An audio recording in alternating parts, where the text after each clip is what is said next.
الحمد للہ رب العالمین والعاقبۃ للمتقین والصلاة والسلام علی سید الانبیاء والمرسلین وعلی آلہ وأصحابه الطيبين الطاهرين أما بعد فأعوذ بالله من الشيطان الرجيم بسم الله الرحمن الرحيم وما أرسلنا من رسول إلا ليطاع بإذن الله صدق الله العظيم.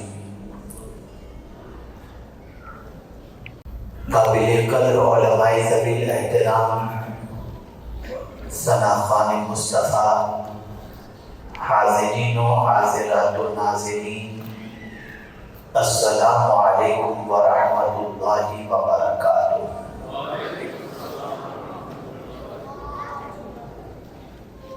آیہ کریمہ کے جس حصے کی تلاوت کا میں نے شرف حاصل کیا،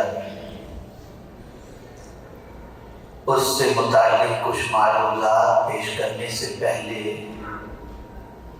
آقا کریم رؤوف الرحیم علیہ التحیۃ والتسلیم کی بارگاہ بے کسبنہ میں عقیدت و محبت میں ڈوب کر جس طریقے سے میں پڑھا ہوں، مرد حضرات بلند آواز میں اور خواتین پست آواز میں درود و سلام کا نذرانہ پیش کریں. الصلاۃ والسلام علیک یا رسول اللہ، الصلاۃ والسلام علیک یا حبیب اللہ، الصلاۃ والسلام علیک یا نبی اللہ، وعلی آلک واصحابک یا نور اللہ، صلی اللہ تعالی علیہ وسلم.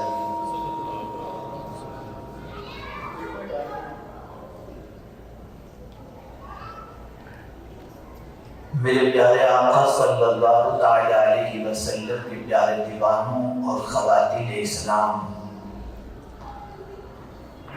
ہم سب کی خوش نصیبی ہے ہم اور آپ ایسی محفل میں حاضر ہیں جس محفل کی تلاش میں آسمان سے فرشتے زمین پر اترتے ہیں. سبحان اللہ، سبحان اللہ، سبحان اللہ. آقا کریم صلی اللہ علیہ وسلم نے ارشاد فرمایا، اللہ کے کچھ فرشتے ایسے ہیں جو زمین پر تلاش کرتے ہیں کہ کہاں ذکر الہی اور ذکر رسول ہوتا ہے، سبحان اللہ.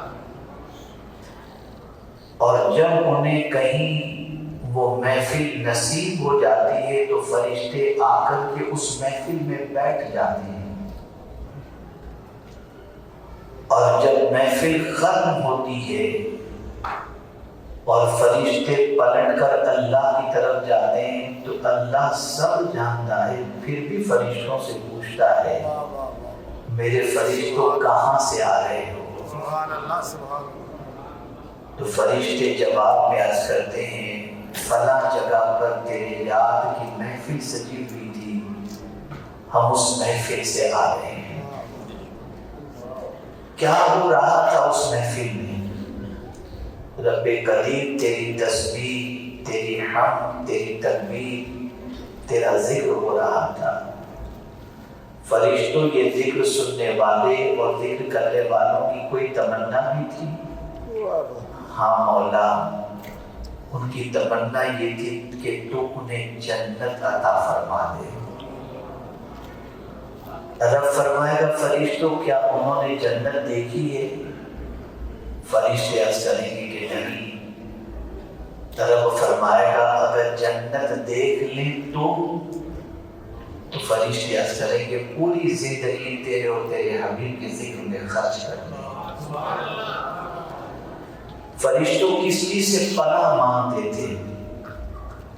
فرشتے عرض کریں گے وہ تیرے بندے جہنم سے پناہ مانگتے تھے۔ فرشتوں کیا انہوں نے جہنم دیکھی ہے؟ فرشتے عرض کریں گے نہیں مولا، انہوں نے جہنم نہیں دیکھی۔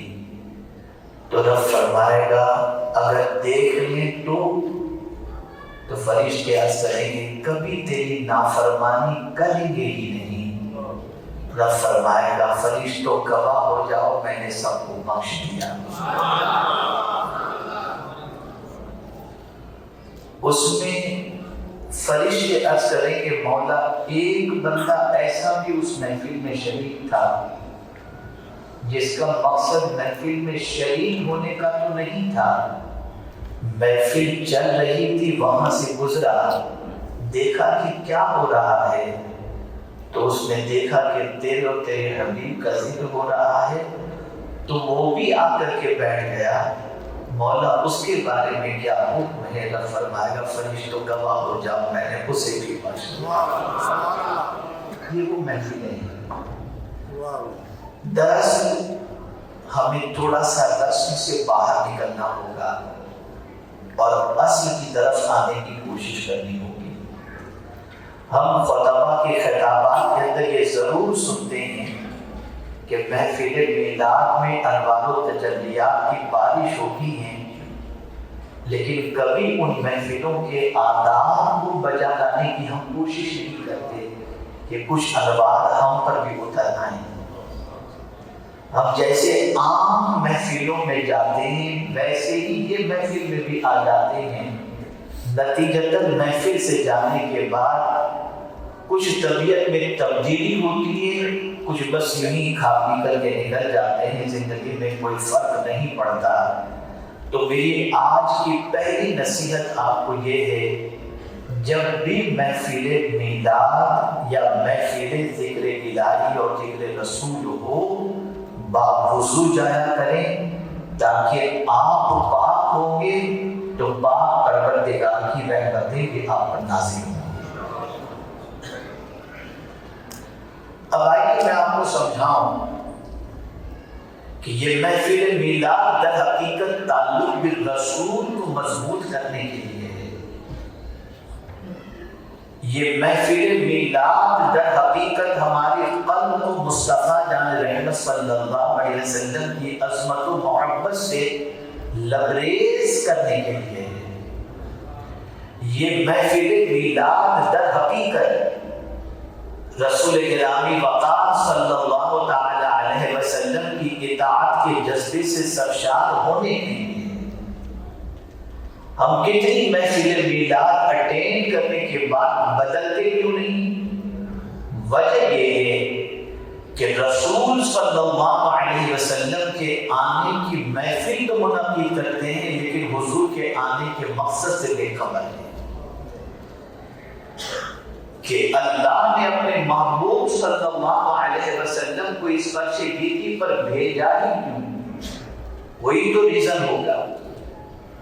ہمارے شاہ صاحب، ہمارے ذمہ داران مجھے یہاں پر مدعو کیے، علماء کو مدعو کیے، ناظرین حضرات کو مدعو کیے، تو ان کا مقصد سب سے بڑا یہ ہے کہ ہم یہاں پر کچھ سنائیں۔ لیکن اگر ہم آنے کے بعد چپ چاپ بیٹھے رہے اور کہیں ہم تو کچھ نہیں سنائیں گے تو نہ آپ کا مقصد حل ہوگا نہ میرا مقصد حل ہوگا۔ آج ہماری سچویشن یہ بن گئی کہ ہم مقصد سے بے خبر ہو گئے۔ نماز پڑھتے ہیں مقصد نہیں جانتے، روزے رکھتے ہیں مقصد نہیں جانتے، حج کرتے ہیں، عمرہ کرتے ہیں، مقصد نہیں جانتے، زکوٰۃ دیتے ہیں، مقصد نہیں جانتے، محفلوں میں آتے ہیں، مقصد نہیں جانتے۔ ورنہ مجھے بتائیے نماز کا جو مقصد قرآن میں بیان کیا وہ یہی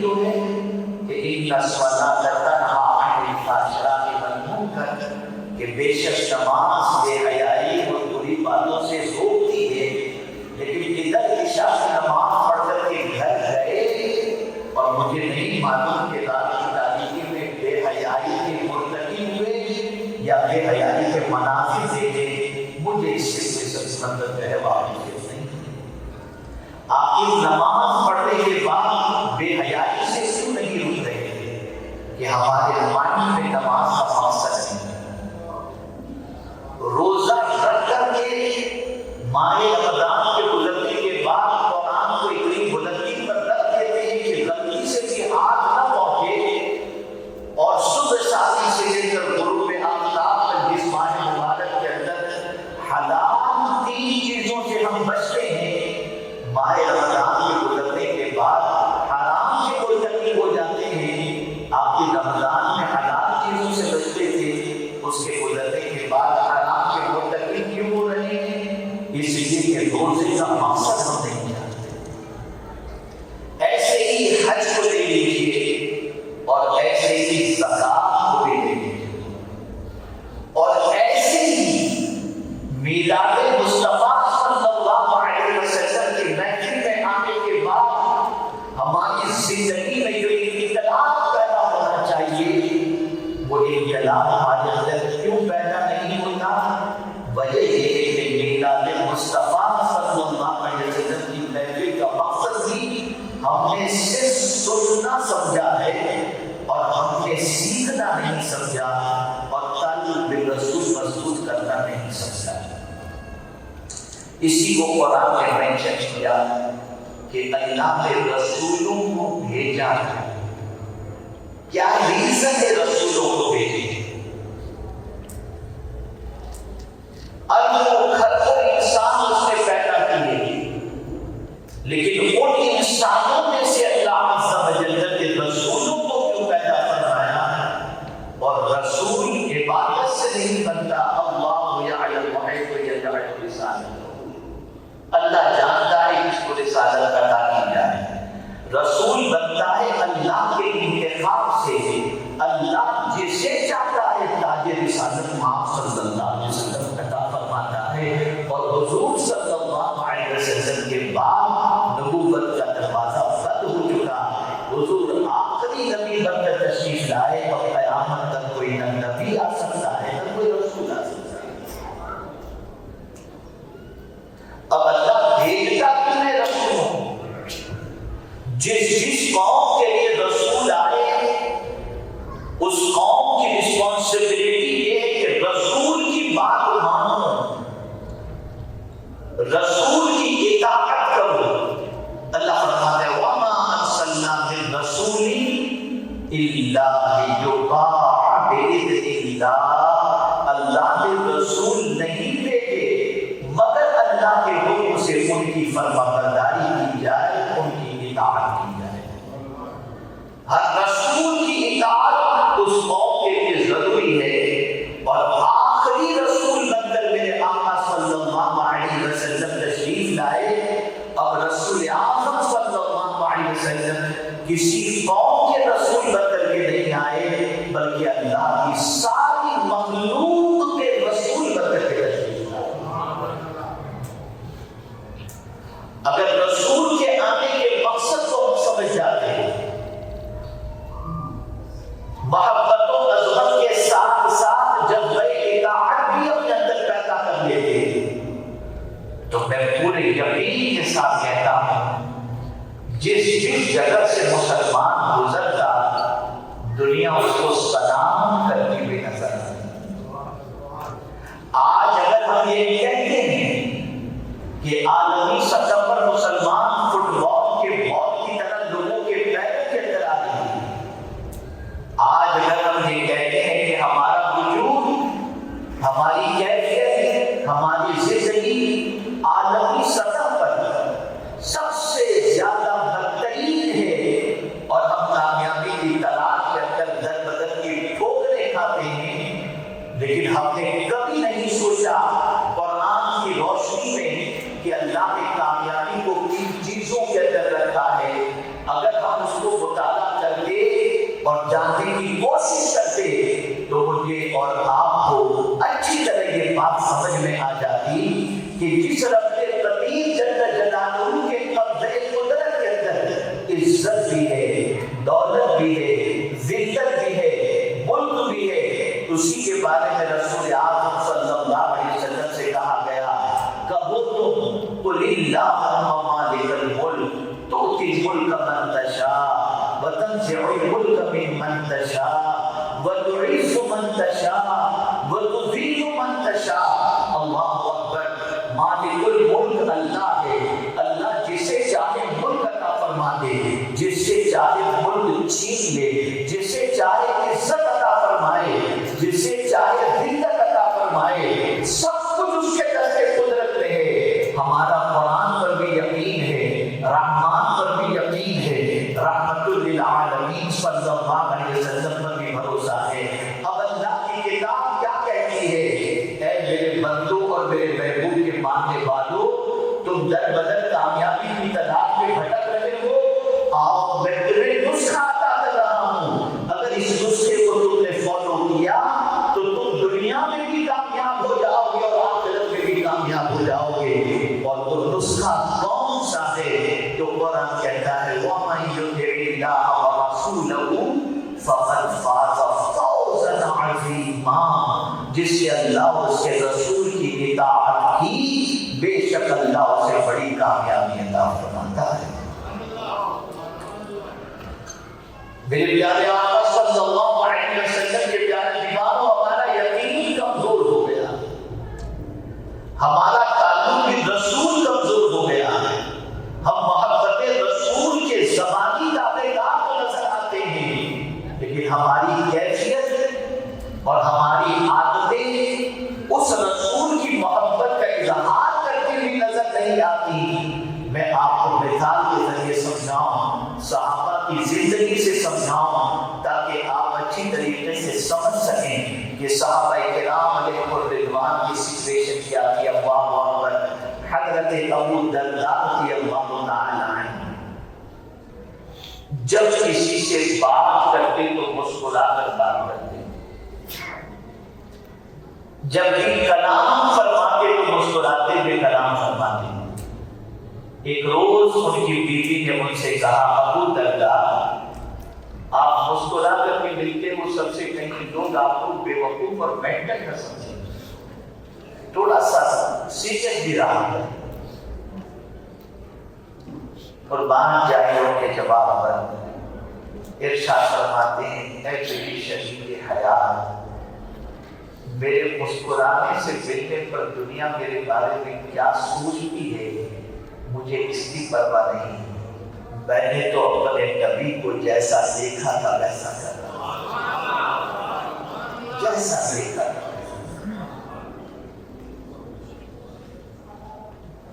آج ہماری پوزیشن کیا ہے؟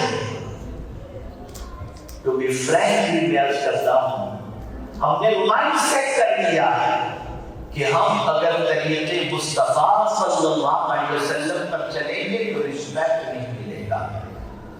ہم ماڈرن ہو جائیں, اپنے آپ کو ایسے ماحول پہ ڈھال دیں, ایسی عادتوں میں ڈھال دیں جو سوسائٹی کے وہ لوگ جو مادر کے در آزاد اور بالکل ٹو بی فرینکلی آزادی کے ساتھ زندگی گزارتے ہیں, ویسی زندگی گزاریں گے تو ہم سیٹ ہوں گے. اگر ہم نے شریعت کو فالو کیا, سنت کو فالو کیا, تو ہمیں رسپیکٹ نہیں ملے گا. یہ مائنڈ ہم نے سیٹ کر لیا ہے. میں آپ سے پوچھنا چاہتا ہوں, نبی کا کلمہ پڑھنے والا اگر یہ مائنڈ بنا لے کہ نبی کے طریقے پر عمل کروں گا تو رسپیکٹ نہیں ملے گی, تو پھر آپ مجھے بتائیے یہ کیسا محبت کا دعویٰ ہے اور یہ کیسا عشق رسول صلی اللہ علیہ وسلم. اگر بات سمجھ میں نہیں آتی تو موضوع سے قریب کرتے ہوئے ایگزامپل کے ذریعے سمجھاؤں تاکہ بات اور اچھی طرح سے آپ کی سمجھ میں آ جائے. ایگزامپل کے طور پر ابھی یہاں پر بوفے کا انتظام ہوگا. ماشاءاللہ میں یہ نائٹ کے سیکنڈ پروگرام میں حاضر ہوا اور 96 سے میں امریکہ آ رہا ہوں, لیکن میری اپنی نالج کے اعتبار سے امریکہ کا سب سے بڑا میلاد شریف کا پروگرام یہی نائٹ کا پروگرام. جتنے پروگراموں میں شرکت ہوتی ہے اس میں اور جس طریقے کا مینجمنٹ ہوتا ہے اسے دیکھ کر کافی قلبی مسرت ہوتی ہے. الحمدللہ اللہ آپ سب کو سلامت رکھے, آرگنائزرز کو سلامت رکھے, فاؤنڈرز کو سلامت رکھے اور سپورٹر کو بھی اللہ سلامت رکھے. آپ کے لیے ٹیبل کا انتظام ہے، چیئر کا انتظام ہے، آپ کھانا لے کے لے کر جا کر بیٹھ کر کھائیں گے یا کھانے کا پارسل لے کر گھر پر جائیں گے۔ لیکن بے شمار نوجوانوں کو آپ دیکھیں گے کہ کھڑے ہو کر کے وہیں کھانا شروع کر دیتے ہیں۔ یہ تو بلا شک کی محفل شادیوں کی تقاریب میں آپ دیکھیں گے۔ اور ایسے میں اگر کہا جائے بیٹھ کر کے نبی کی سنت ہے کھانا کھانا، تو آدمی جھجک محسوس کرتا ہے، اپنے آپ کو بیکورڈ سمجھنا محسوس کرتا ہے۔ یہ کیسا محبت کا دعویٰ ہے، یہ کیسا عشق رسول صلی اللہ علیہ وسلم۔ میں بڑی مادت کے ساتھ عرض کروں گا، ہمارا معاشرہ ایسا معاشرہ بن گیا ہے کہ سنت پر عمل کرنے میں تو شرم محسوس ہوتی ہے اور گناہ کرنے کے اندر کوئی شرم محسوس نہیں۔ یہ حالات بن چکے ہیں، یہ کیفیت بن چکی ہے۔ اسی کو ڈاکٹر اقبال نے پورے مسلمانوں کی تباہی کا ریزن بتاتے ہوئے کہا، طریق مصطفیٰ کو چھوڑنا ہے وجہ بربادی۔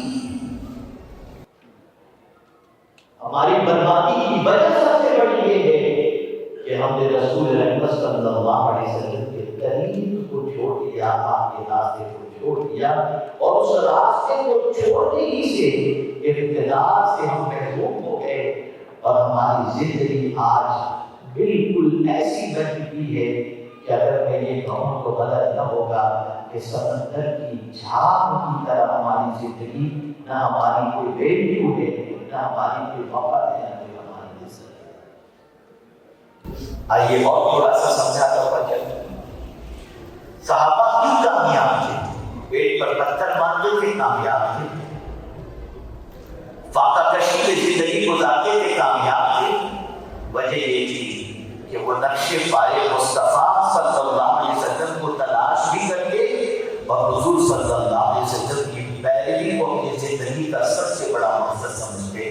حضرت عبداللہ ابن عمر رضی اللہ تعالی عنہما، جو رسول اعظم صلی اللہ علیہ وسلم کی اداؤں کے سب سے بڑے محافظ سمجھے جاتے ہیں، حضرت عبداللہ ابن عمر رضی اللہ تعالی عنہما جب حج کے لیے نکلنے کا ارادہ کرتے ہیں تو اس صحابی سے دریافت کرتے ہیں جو حضور کے ساتھ سفر حج میں تھے، ان سے پوچھتے ہیں ذرا مجھے یہ تو بتاؤ کہ میرے آقا سفر حج میں تشریف لے گئے تھے تو کہاں کہاں حضور نے پڑاؤ ڈالا تھا، کیسے سوئے تھے، کیا بچھا کر سوئے تھے، کس درخت کے نیچے سوئے تھے، کس طرح سے سفر فرمایا تھا، کیسے اونٹ پر سوار ہوئے تھے۔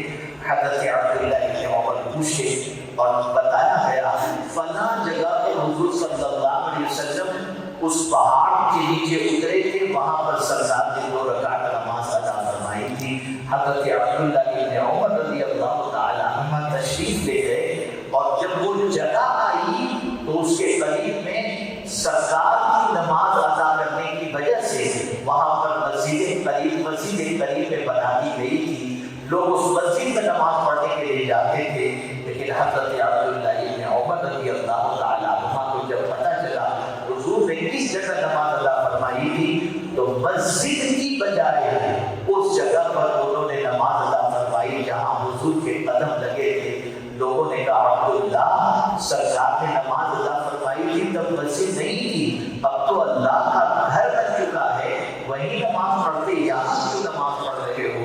جواب میں ارشاد فرماتے وہاں لوگوں کے قدم لگے ہیں، یہاں مصطفیٰ کے قدم لگے ہیں۔ یہ عشق تھا، ادائے مصطفیٰ صلی اللہ علیہ وسلم کے محافظ سے ہوئے۔ میرے پیارے آقا صلی اللہ علیہ وسلم کے پیارے دیوانوں، ہمارا ایمان اتنا کمزور ہو گیا ہے، سائنٹسٹ اگر کہے کہ اس طریقے کو فالو کرو گے تو تم اتنی بیماریوں سے بچ جاؤ گے تو ہم مان لیتے ہیں، لیکن اگر کسی مسلمان سے یہ کہا جائے کہ مدینے کے تاجدار نے یہ فرمایا ہے تو ماننے میں ششوپن، ماننے میں ہچکچاہٹ اختیار کرتا ہے۔ اتنے ایمان کی کمزوری کی بنیاد پر ہم زمانے کے اندر آج کہیں کے نہیں رہ گئے، ہمارا وقار مجروح ہو گیا، ہماری اہمیت گھٹ گئی۔ صحابہ کے لیے بس اتنا ہی کافی ہوتا کہ حضور نے فرما دیا کہ وہ کسی تحقیق میں نہ جاتے، اور کسی کو قرآن نے بھی کہا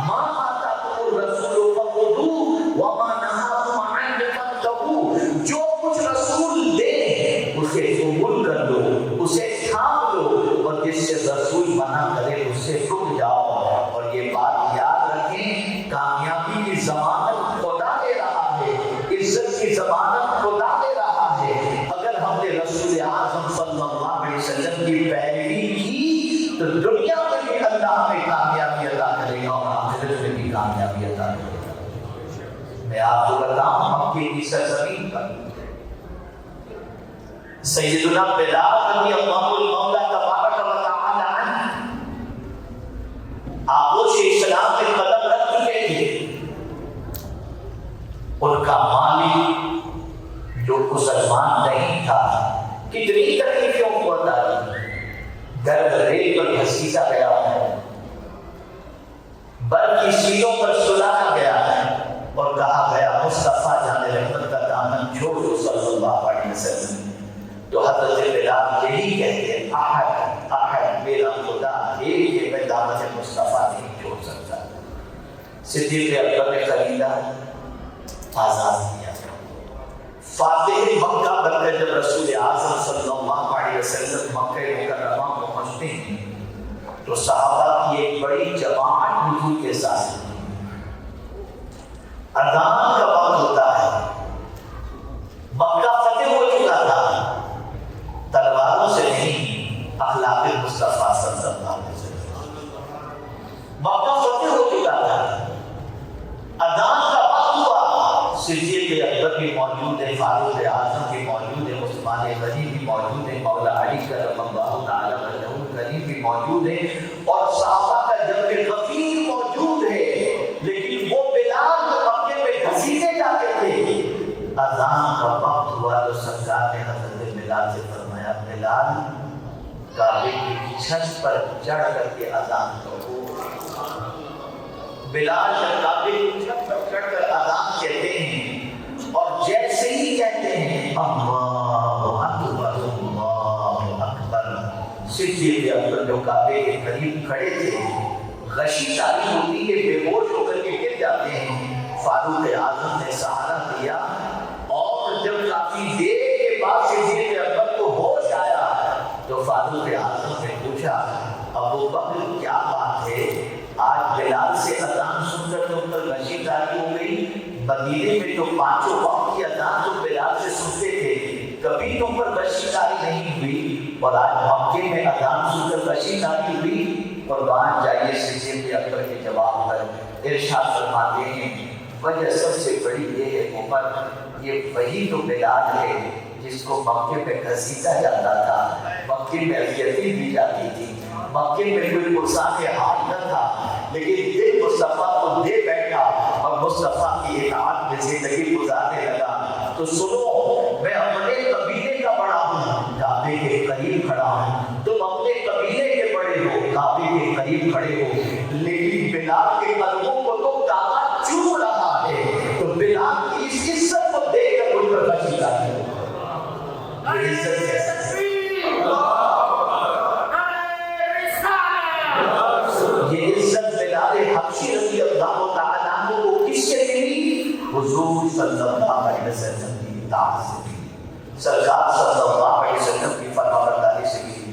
اور آپ جس ملک میں رہتے ہیں امریکہ کے اندر، یہاں پر ذرے ذرے کا ریسرچ ہوتا ہے اور آپ جانتے ہیں کہ ریسرچ کی زمین کے اوپر خدا کی قسم بڑی دیانتداری کے ساتھ میں کہتا ہوں میرے آقا کی کوئی سنت کے حوالے سے دنیا کا بڑے سے بڑا ریسرچ اسکالر ریسرچ کر کے یہ کہنے پر مجبور ہوگا کہ حضور کی ہر سنت کے اندر جسمانی فائدہ بھی ہے اور روحانی فائدہ بھی ہے. لیکن افسوس، صدقدار افسوس کہ جس رسول کا ہم کلمہ پڑھتے ہیں اس رسول کی قدر نہیں کرتے، ان کے ارشادات کی قدر نہیں کرتے، ان کی محبت و اطاعت کے جذبے سے جو ہے وہ ہم سرشار نہیں ہیں. میں آپ کو بتاؤں اگر کوئی یہ تصور کرے کہ میں اگر حضور کی بات نہیں مانتا تو کیا ہو گیا، یہ دور ہے، یہ زمانہ ہے، یہ ہے وہ ہے، آدمی اس طریقے کے تصور میں ڈوب جائے اور اپنے آپ کو اللہ کے رسول صلی اللہ علیہ وسلم کی اطاعت سے دور کر بیٹھے اور یہ سمجھے میرا کیا بگڑے گا اگر میں ان کا اطاعت نہیں کرتا، نہیں فرمانبرداری کرتا تو کیا میرا بگڑے گا. تو میں آپ کو قرآن کی روشنی میں سمجھاتا ہوں، اسپیشلی میں اپنی بہنوں سے کہوں گا کہ خاص طور پر وہ غور سے سنیں. میرے پیارے آقا صلی اللہ علیہ وسلم کے پیارے دیوانوں، ہماری بہنیں بیوٹی پارلر اور میک اپ کے پیچھے جتنا خرچ کرتی ہیں، تھوڑی سی یہ آیت کو ذہن میں رکھیں اور اس کے بعد اللہ اس کے رسول کی اطاعت کرنے کے نقصان کو دل و دماغ کے اندر محفوظ رکھیں۔ میرے پیارے آقا صلی اللہ علیہ وسلم کے پیارے دیوانوں، محکم کے ذریعے انسان چہرے کو سنوارتا ہے۔ علماء تشریف فرمائیں، دانش وران قوم و ملت تشریف فرمائیں، روز صبح آئینے کے سامنے گھر سے نکلتے وقت اپنے آپ کو دیکھتے ہیں کہ کیسا لگتا ہوں، کیسی میری سچویشن ہے، پرسنالٹی کیسی ہے، کاش کہ کوئی ایسا آئینہ بھی ہوتا ہے۔ توجہ جاؤں گا علماء، کاش کوئی ایسا آئینہ بھی ہوتا جو چہرے کے نقص بتانے کی بجائے دل کے نقص بھی بتاتا۔ کاش کوئی ایسا جو ہمارے دل کی خرابیوں کو بھی دکھا دیتا، چہرے کی خرابی دیکھ کر ہم دور کر دیتے ہیں۔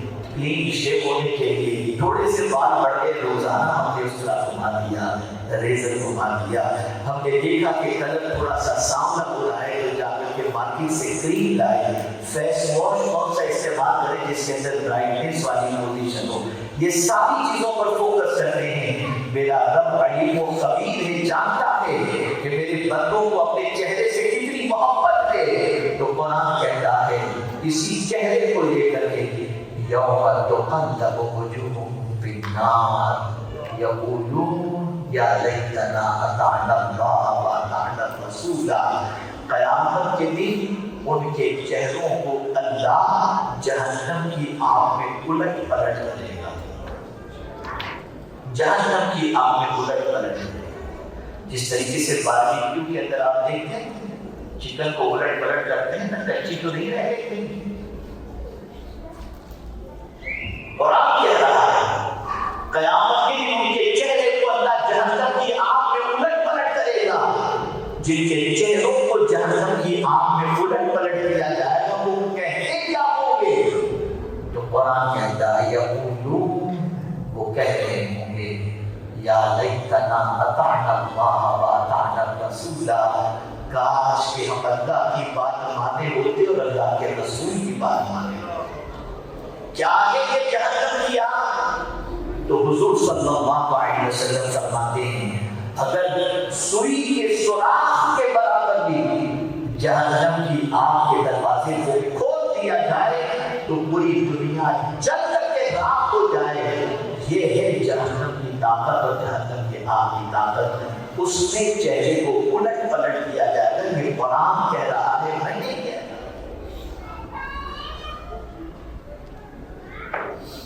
قرآن کہتا ہے ان کے جیسے مت بن جاؤ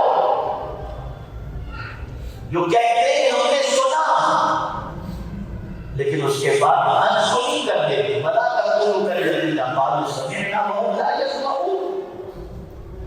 ان کے جیسے مت ہو جاؤ کہ ہم نے رسول کی بات سنی لیکن انسنی کر دی، اہمیت نہیں دی، ایسے کبھی مت بنو۔ قرآن منع کر رہا ہے، خدا کی قسم ہم تو اس رسول کے امتی ہیں جس رسول کے امتی میں پیدا ہونے کی دعا موسیٰ کلیم اللہ علیہ السلام کیا کرتے ہیں۔ اتنی عظمت والی ہے یہ امت، آپ دیکھیں قرآن میں سابقہ امتوں کے عیب کا تذکرہ موجود ہے۔ حضرت لوط کی قوم یہ گناہ کرتی تھی، فلاں نبی کی قوم یہ گناہ کرتی تھی، لیکن جب بات امت مصطفیٰ کی آتی ہے تو اس کا کوئی عیب نہیں ذکر کیا گیا۔ وہ کہا گیا کنتم خیر امہ، تم بہترین امت ہو۔ آپ اندازہ لگائیں۔ اب آخری بات اس رسول کے وقت کا خیال بھی ہے اور میں نہیں چاہوں گا کہ آپ پر میرے الفاظ زیادہ بوجھ بن جائیں یا اوور ڈوز ہو جائے۔ میں سمجھاؤں ایک کوشچن کہ ہم پر اللہ اس کے رسول کی فرما برداری دشوار کیوں نہیں کرتا؟ آج ہم اللہ اس کے رسول کی اطاعت کرنے کے لیے کوشش بھی کرتے ہیں تو کر کیوں نہیں پاتے؟ کیا ریزن ہوتا؟ ایک بزرگ سے ایک شخص نے سوال کیا کہ حضور میں کبھی اللہ اور اس کے رسول کی اطاعت کر دیتا ہوں لیکن ریگولر مجھ سے اطاعت نہیں ہو پاتی، استقامت میرے اندر نہیں ہے، اس کی کیا وجہ ہے؟ قربان کتنا پیارا ایگزامپل دیا. انہوں نے کہا ایک شخص عمر کے اعتبار سے زیادہ عمر تھی، سفر کر رہا تھا بس کے اندر، بیٹھنے کی تھوڑی سی جگہ تھی، کوشش کرتا بیٹھے، پھر تھوڑا سا انکمفرٹیبل ہوتا تو کھڑا ہو جاتا، لیکن اس کے ساتھ ایک چھوٹا سا اس کا بچہ بھی تھا. وہ بچے کو لے کر کھڑا تھا، لوگ جگہ دے دیتے، وہ بیٹھ جاتا، لیکن جیسے ہی بیٹھتا وہ بچہ رونا شروع کر دیتا. بچہ بہت سننے کا، بچہ رونا شروع کر دیتا. بچے کو روتا دیکھ کر باپ کی محبت اس کا رونا برداشت نہ کر سکی، اور باپ اپنے بچے کو گود میں لے کر پھر سینے پہ رکھ کر پھر کھڑا ہو جاتا ہے، اور گھنٹوں اپنے بچے کو سینے سے لگا کر کے کھڑا رہتا ہے.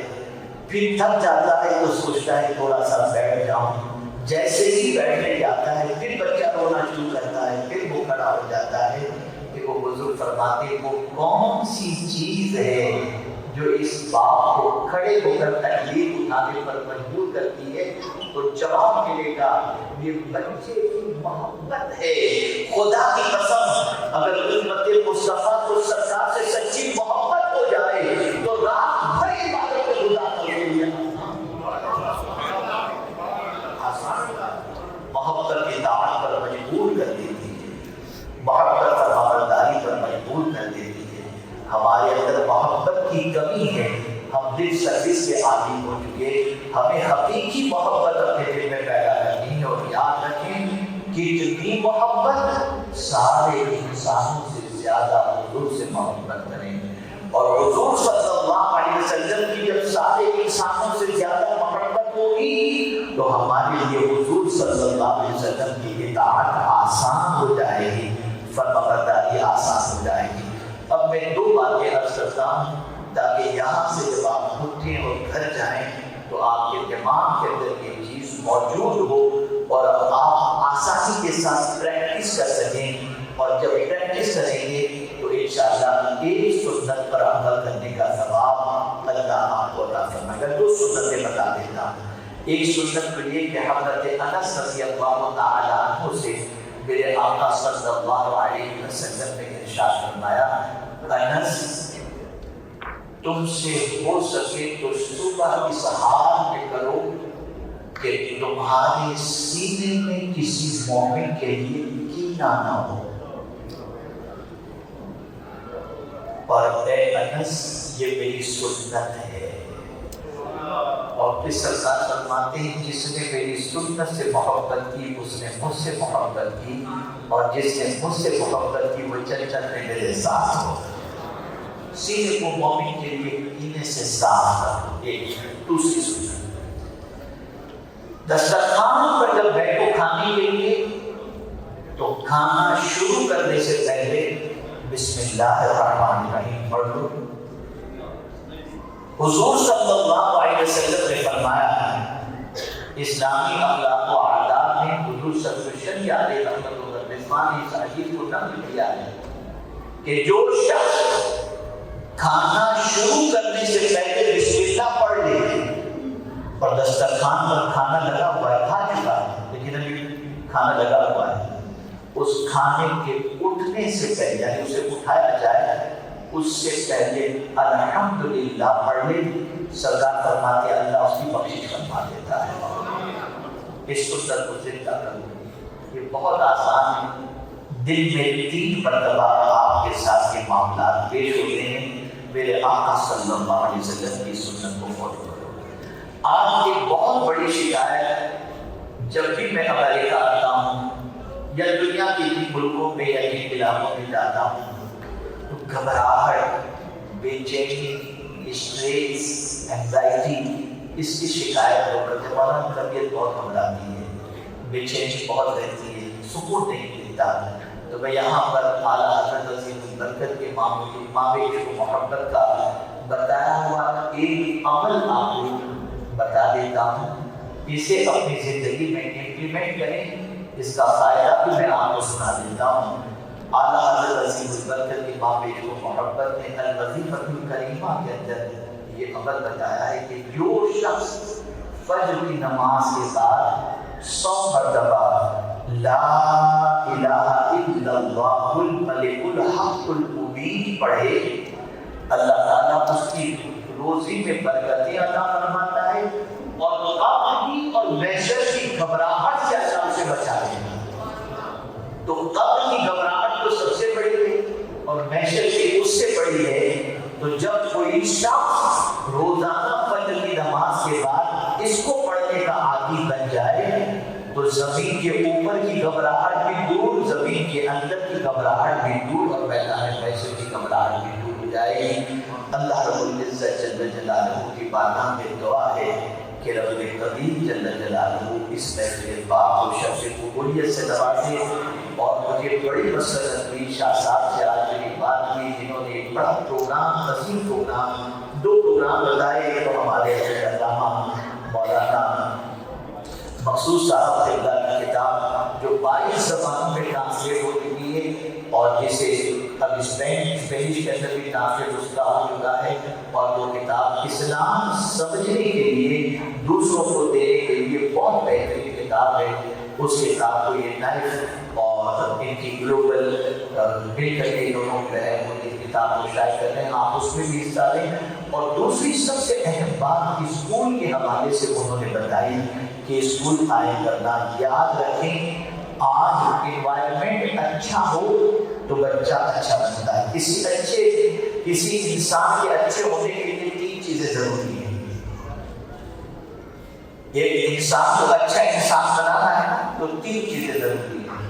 کوالٹی آف ایجوکیشن اچھا ہو، انوائرمنٹ اچھا ہو اور پیرنٹس اچھے ہوں۔ جب یہ 3 چیزیں مل جاتی ہیں تو ایک اچھا انسان تیار ہوتا ہے۔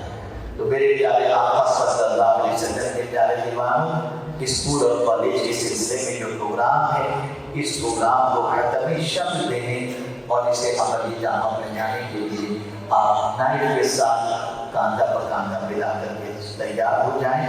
اللہ تعالیٰ رحمت عالم صلی اللہ علیہ وسلم کی میلاد پاک کے صدقے میں ہم سب کو مصطفیٰ جامع رحمت صلی اللہ علیہ وسلم کا پکا غلام، پکا شیدائی بنائے اور رسول اعظم صلی اللہ علیہ وسلم کی اطاعت کے جذبے سے ہم سب کے قلوب کو سرشار منور و مجلہ فرمائے۔ وما علینا الا البلاغ المبین۔ السلام علیکم ورحمۃ اللہ وبرکاتہ۔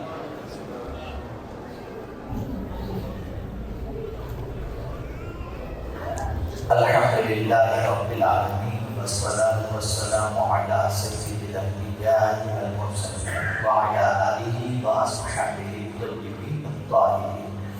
اللهم إنك عفو تحب العفو فاعف عنا يا كريم۔ اللهم إنا نسألك العفو والعافية والمعافاة الدائمة في الدين والدنيا والآخرة والفوز بالجنة والنجاة من النار يا عزيز يا غفار يا رب العالمين۔ اللهم إنا نسألك الهدى والتقى والعفاف والغنى۔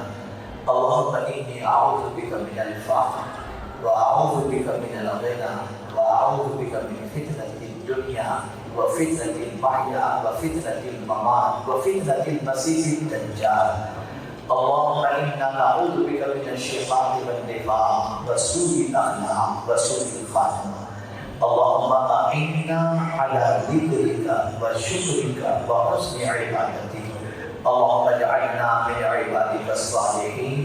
اللهم اكفنا بحلالك عن حرامك واغننا بفضلك عمن سواك۔ يا رب بالمصطفى بلغ مقاصدنا واغفر لنا ما مضى يا واسع الكرم۔ مولاي صل وسلم دائما ابدا على حبيبك خير الخلق كلهم۔ اللهم ربنا تقبل هذا المجلس، اللهم ربنا تقبل منا انك انت السميع العليم وتب علينا انك انت التواب الرحيم۔